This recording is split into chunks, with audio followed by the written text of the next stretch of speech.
नमस्कार दोस्तों, मैं हूं अमित और स्वागत करता हूं आप सभी का एक और नई वीडियो में। दोस्तों, काफ़ी बार ये सवाल हमसे किया जाता है कि आखिर सक्सेसफुल इन्वेस्टिंग के लिए हम क्या करें, यानी कि सफल निवेश प्रक्रिया क्या है जिसमें हम समय दे सकें, थोड़ा ज्ञान प्राप्त कर सकें और एक डिसिप्लिन वे में हम इन्वेस्टमेंट कर सकें ताकि हम अपने गोल्स को पूरा कर सकें जो हमारे इन्वेस्टमेंट गोल्स हैं। इसी के बारे में आज मैं बात करूंगा। देखिए, सबसे पहले ये समझना जरूरी है कि सक्सेसफुल इन्वेस्टिंग जल्दी अमीर बनने की कोई योजना नहीं है, यानी कि कोई भी स्कीम नहीं है, बल्कि ये एक ऐसी डिसिप्लिन, एक हैबिट है जिसके साथ में आप समय के साथ साथ पैसे से पैसा बनाने का तरीके को जानते हैं। कोई एक ऐसी निवेश रणनीति नहीं है ये कि जो आपको जल्दी सफल होने में मदद करे या फिर जल्दी अमीर बना दे। तो कुछ स्टेप्स में हम यहाँ बात करते हैं कि किस तरीके से हम एक सक्सेसफुल इन्वेस्टिंग हैबिट को बना सकते हैं ताकि हम अपने इन्वेस्टमेंट गोल को आसानी से और अपने तय समय के अंदर हासिल कर सकें। तो देखिए, स्टेप वन है, आप अपनी रिस्क की कैपेसिटी को समझें। अगर हिंदी में बात करें तो आप अपनी जोखिम सहनशीलता को समझें।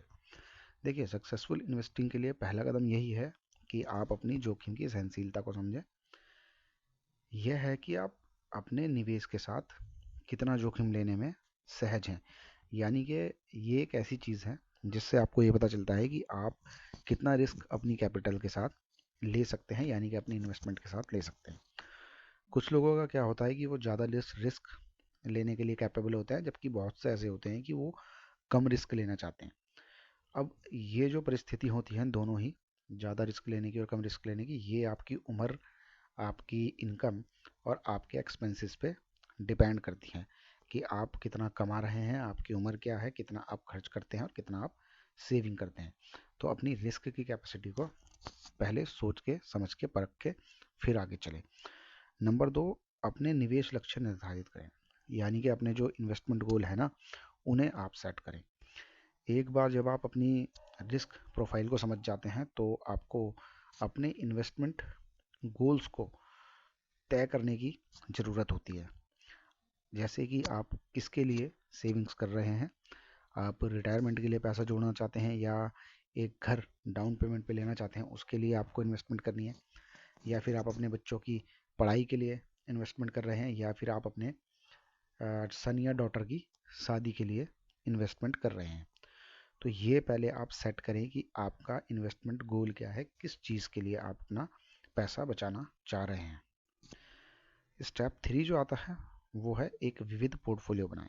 इसका मतलब यह है कि आप अपने पोर्टफोलियो को डाइवर्सिफाई करें, यानी कि डाइवर्सिफिकेशन, सीधी सीधी शब्दों में हम समझे तो। देखिए, जो विविधीकरण यानी कि डाइवर्सिफिकेशन है, ये एक बहुत ही इम्पोर्टेंट रूल है इन्वेस्टमेंट करने का। अब डाइवर्सिफिकेशन का मतलब ये है कि आप किसी भी एक इन्वेस्टमेंट इंस्ट्रूमेंट में पैसे ना लगाएं, बल्कि इसको अलग अलग जगह पर इन्वेस्ट करें, जैसे कि स्टॉक है, बॉन्ड है, कुछ कैश में रख सकते हैं आप, कुछ डेबिट यानी कि लिक्विड फंड में डाल सकते हैं आप, किसी एफडी में आप थोड़ा बहुत डाल सकते हैं। तो इस तरह से अपने पोर्टफोलियो को डाइवर्सिफाई करें। ये ना करें कि आप सिर्फ स्टॉक में ही लगा दें, या सिर्फ फिक्स डिपॉजिट में लगा दें, या सिर्फ बैंक में कैश रखें। तो इस तरह से ना करें।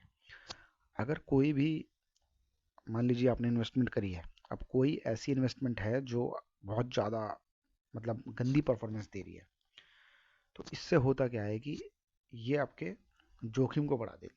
मान लीजिए आपने किसी एक पर्टिकुलर स्टॉक में बहुत सारी इन्वेस्टमेंट लगा दी, अब वो लगातार खराब परफॉर्मेंस दे रहा है, तो आपका पैसा डूबेगा, उसमें आपका जोखिम भी होगा, बढ़ जाएगा। लेकिन जब आप अपने पोर्टफोलियो को डाइवर्सिफाई कर देंगे हर चीज़ के अंदर, तो वहाँ से आपका एक सेट पोर्टफोलियो बनेगा। अब पोर्टफोलियो को डाइवर्सिफाई करने के तरीके भी अलग अलग होते हैं। तो इसका जो बेस्ट एग्जाम्पल है वो हमारे पास है इंडेक्स फंड। क्योंकि देखिए, इंडेक्स फंड क्या होता है, वो एक पर्टिकुलर इंडेक्स को कॉपी करता है, या ये कह लीजिए कि उसे ट्रैक करता है। तो एक इंडेक्स के अंदर अगर हम बात करें जैसे कि बीएससी है या एनएससी है, तो इसमें कई सारे हमारे पास ऐसे स्टॉक है, निफ्टी 50 है, फाइनेंस निफ्टी है।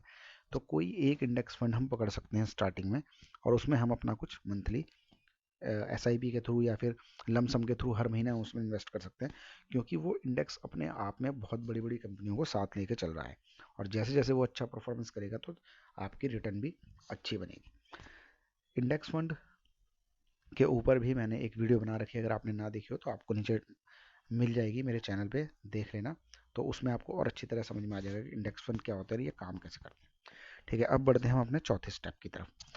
लंबी अवधि के लिए निवेश करें। इसका मतलब ये है कि जो आप इन्वेस्टमेंट कर रहे हैं वो लॉन्ग टर्म के लिए करें, शॉर्ट टर्म के लिए ना करें। देखिए, एक सक्सेसफुल इन्वेस्टमेंट जो है वो दीर्घकालिक खेल है, यानी कि वो लॉन्ग टर्म इन्वेस्टमेंट है।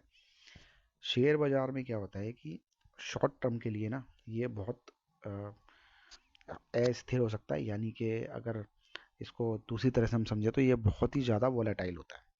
शॉर्ट टर्म में हमें नुकसान भी झेलना पड़ सकता है, लेकिन अगर हम लॉन्ग टर्म के लिए इन्वेस्टमेंट कर रहे हैं तो ये हम उम्मीद करके चलते हैं कि आने वाले 5 साल या 7 साल में बाजार का जो रुझान होगा वो काफ़ी अच्छा होगा। तो इसीलिए लॉन्ग टर्म को लेकर चलें, जैसे कि 5 साल, 7 साल, 10 साल, 20 साल, 30 साल, 40 साल, इस तरह से निवेश करें। शॉर्ट टर्म के लिए ना करें कि 1 साल, 2 साल, 3 साल के लिए आप निवेश कर रहे हैं तो उसमें आपको इतना अच्छा रिटर्न नहीं मिल पाएगा। ठीक है, अब मान लीजिए कि आपको शेयर बाजार में निवेश करना है और जल्दी अमीर बनना है, तो ऐसा नहीं होता है कि बहुत सारे हमने देखे हैं यूट्यूब पे भी और गूगल पे भी, बहुत सारे ऐसे ट्रेडर होते हैं जो अपना पोर्टफोलियो दिखाएंगे आपको कि हमारा इतना P&L देखिए, इतना प्रॉफिट में चल रहा है, 200%, 300% मार्जिन निकाल रहे हैं। तो इन सारी चीज़ों में ना पड़े, क्योंकि अगर आपको एक अच्छी इन्वेस्टमेंट बनानी है, अपने फाइनेंशियल गोल को अचीव करना है, तो उसके लिए आपको लॉन्ग टर्म के लिए इन्वेस्टमेंट करनी पड़ेगी, ना कि शॉर्ट टर्म के लिए। तो इन सारी चीज़ों से आप बचें। अब स्टेप 5 आता है कि आप अपने पोर्टफोलियो को नियमित रूप से पुनर्संतुलित करें। अब इसको दूसरे शब्दों में हम समझते हैं कि हमारा जो पोर्टफोलियो है हमें उसे रीबैलेंस करने की ज़रूरत पड़ती है। देखिए, जैसे जैसे हमारी वित्तीय स्थिति बदलती है, यानी कि हमारी फाइनेंशियल कंडीशन बदलती है और बाजार में उतार चढ़ाव होता है, वैसे वैसे हमको ज़रूरत पड़ती है अपने पोर्टफोलियो को रीबैलेंस करने की। अब रीबैलेंस करने का मतलब ये होता है कि मान लीजिए कि हमने 10 स्टॉक में, यानी कि 10 कंपनी में इन्वेस्टमेंट कर रखी है। अब उसमें से क्या है कि 6 तो लगातार हमारा गंदा परफॉर्मेंस दे रहे हैं और 4 जो है वो हमारी पॉजिटिव परफॉर्मेंस दे रहे हैं। तो ऐसे में हमें ये करना होता है कि जो हमारे लो साइड में जा रहे हैं, यानी कि जो पुअर परफॉर्मेंस हमें दे रहे हैं, हम उसमें कुछ खरीद फरोख्त कर सकते हैं। यानी कि हम ये भी कर सकते हैं कि उन्हें बेच के किसी दूसरी कंपनी के अच्छे स्टॉक में इन्वेस्टमेंट करें, या फिर हम ये भी कर सकते हैं कि जब वो लगातार हमें पुअर परफॉर्मेंस दे रहे हैं तो उस समय हम उसमें अपने निवेश को बढ़ा सकते हैं, ताकि हमारा जो पोर्टफोलियो है वो रीबैलेंस हो जाए। अब रीबैलेंस करने से होता क्या है कि हमारा पोर्टफोलियो रीबैलेंस होता है, तो जिस इसका मतलब ये है कि हमारी जो जोखिम होगा, यानी हमारा जो रिस्क होगा, वो थोड़ा बहुत कम हो जाता है। स्टेप 6 है, नियमित रूप से अपनी निवेश रणनीति की समीक्षा करें। यानी कि इसका मतलब यह है कि हमें रेगुलरली अपने पोर्टफोलियो को और मार्केट को ट्रैक करना है। हमें थोड़ा बहुत ध्यान अपना न्यूज़ पे भी लगाना है, ताकि हमें ये पता चल सके कि बाजार की जो दिशा है और दशा है वो किस तरफ जा रही है। अब इसके अलावा कुछ और मैं आपको टिप्स बता देता हूँ सक्सेसफुल इन्वेस्टिंग के लिए। आप एक छोटी शुरुआत करें और नियमित रूप से निवेश करें। अब इसको हम ऐसे समझते हैं कि मान लीजिए कि आपके पास ज़्यादा पैसे नहीं हैं और आप स्टार्टिंग करना चाहते हैं किसी म्यूचुअल फंड से, तो ऐसा नहीं है कि आप 5,000 या 10,000 रुपये से डायरेक्ट स्टार्ट करें। आप 1,000 रुपये या 500 रुपये से भी शुरू कर सकते हैं, और जैसे जैसे आपकी फाइनेंशियल कंडीशन अच्छी होती है या आपकी इनकम बढ़ती है, तो आप इस अमाउंट को समय के साथ साथ बढ़ा सकते हैं। इसके अलावा अपने निवेश को स्वचालित करें। स्वचालित का मतलब ये है कि आप अपनी जो इन्वेस्टमेंट है उसे ऑटोमेट सिस्टम पे रखें, ताकि ये ना हो कि आप सोचें कि इस महीने पैसे नहीं है तो नहीं डालता, अगले महीने डबल डाल दूंगा। तो ऐसा ना करें।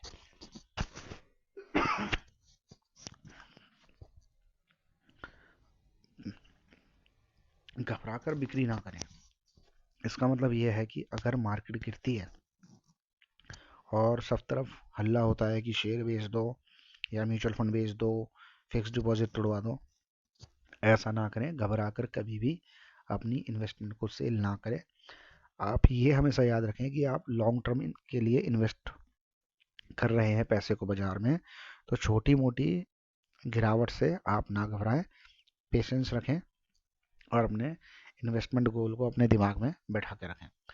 ठीक है। इसके अलावा आप क्या कर सकते हैं कि पेशेवर से सहायता प्राप्त करें। इसका मतलब यह है कि आप किसी सर्टिफाइड फाइनेंशियल एडवाइजर की भी मदद ले सकते हैं अगर आपको कुछ भी ABCD नहीं आती है मार्केट के बारे में, स्टॉक के बारे में, बॉन्ड के बारे में या फिर किसी भी म्यूचुअल फंड के बारे में। तो आप क्या कर सकते हैं कि किसी सर्टिफाइड फाइनेंशियल एडवाइजर की भी मदद ले सकते हैं। तो दोस्तों यहाँ ये थे कुछ पॉइंट जो मैंने आपको बताया है सक्सेसफुल इन्वेस्टिंग के लिए। तो इन सारे पॉइंट्स को आप याद रखें। ये 6-7 पॉइंट मैंने आपको यहाँ बताए हैं जो आपको मदद करेंगे आपके लिए एक सक्सेसफुल इन्वेस्टिंग के लिए। तो दोस्तों उम्मीद करता हूँ वीडियो आपको अच्छी लगी होगी। तो दोस्तों वीडियो को लाइक करें, शेयर करें और चैनल को सब्सक्राइब करें। नोटिफिकेशन बेल को दबाकर ऑल पर प्रेस करें ताकि स्टॉक मार्केट से जुड़ी हुई आपको टिप्स और ट्रिक्स सबसे पहले मिल सके। तो दोस्तों जल्दी ही करेंगे आपसे मुलाकात किसी और नई वीडियो के साथ। तब तक के लिए टेक केयर, बाय बाय।